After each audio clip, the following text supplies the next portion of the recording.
On le sait tous, ça fait du bien des fois de changer d'air et de se réinventer. Le Centre d'interprétation de la Côte-de-Beaupré est présentement en processus de restructuration. La mission de l'organisation a été revue et de nombreux projets sont en branle pour redynamiser le lieu et le redonner en quelque sorte à la population.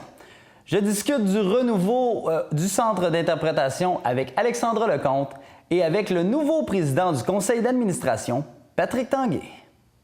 Effectivement, moi, j'étais ici comme administrateur depuis 2006.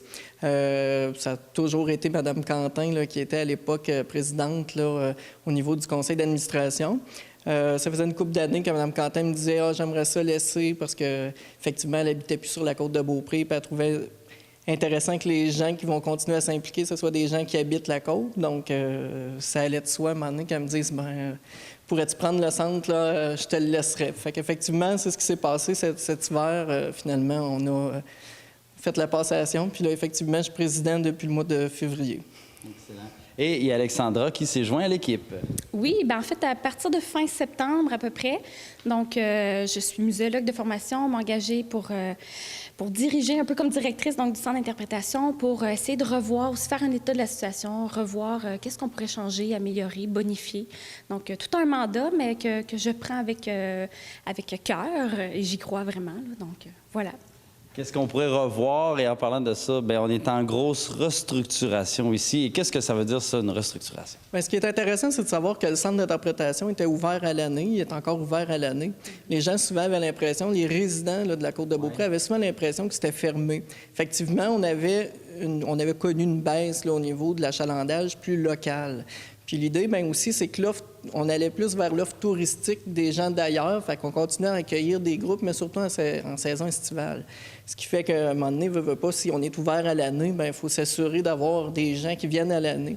L'idée aussi, ce qu'on a pensé, c'est de se retourner vers la population. Souvent, les bons ambassadeurs, si on veut savoir c'est quoi qu'il y a à visiter sur la côte de Beaupré, bien souvent, ça va être les gens de la place qui vont dire bien, on va au centre, ça vaut à peine, il y a telle activité, il y a telle chose à faire. Fait que c'est vraiment là-dedans qu'on veut miser. Là. On va miser vraiment sur la population locale. Puis pas juste Château-Richer. Souvent, les gens vont nous associer à Château-Richer parce qu'on est localisé dans le noyau villageois de Château-Richer, mais c'est le centre d'interprétation de la côte de Beaupré.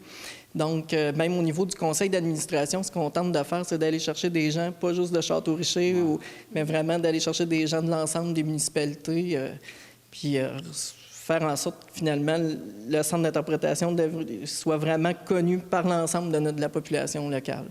Je pense que c'est important aussi que la population s'approprie le projet parce que, comme tu disais, c'est les meilleurs ambassadeurs.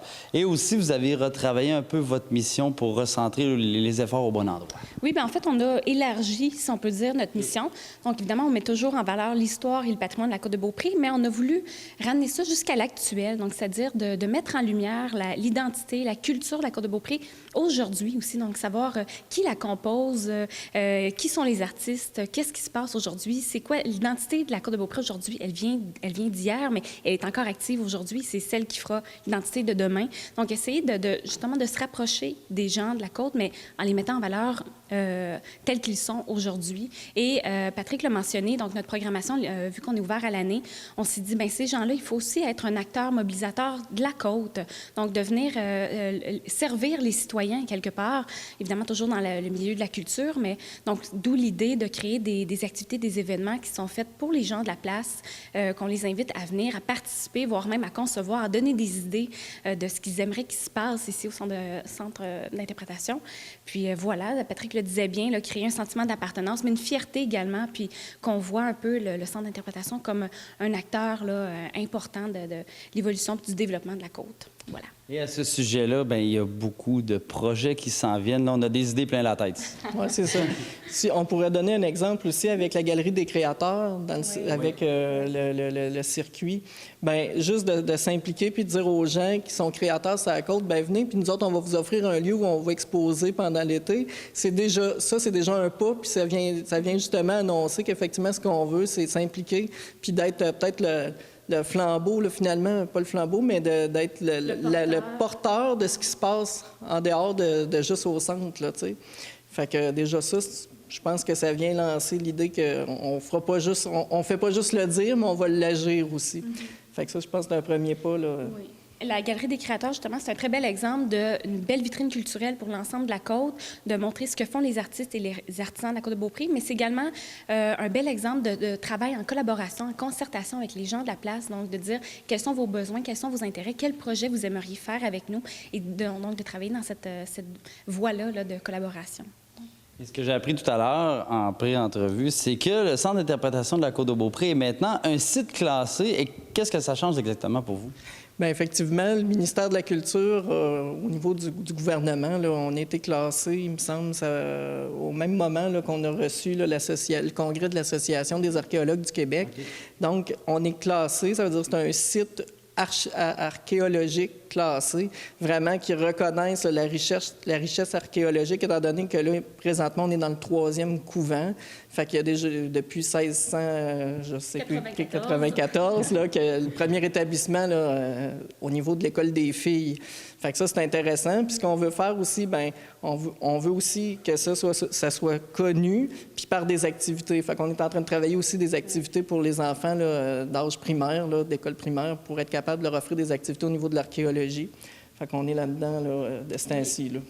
C'est un parmi d'autres projets dont on ne peut pas tous les nommer, mais ça s'en vient. Ça va sortir beaucoup plus à l'automne. Des beaux projets qui vont impliquer les citoyens de la Côte et tout ça. Donc, il y a une programmation qui devrait sortir également automne-hiver avec plusieurs activités qui seront offertes donc, à la population locale. Donc, on va inviter les gens à découvrir le nouveau visage du Centre d'interprétation de la Côte-de-Beaupré cet été et toute l'année. Merci beaucoup à vous deux. Merci à vous. C'est gentil.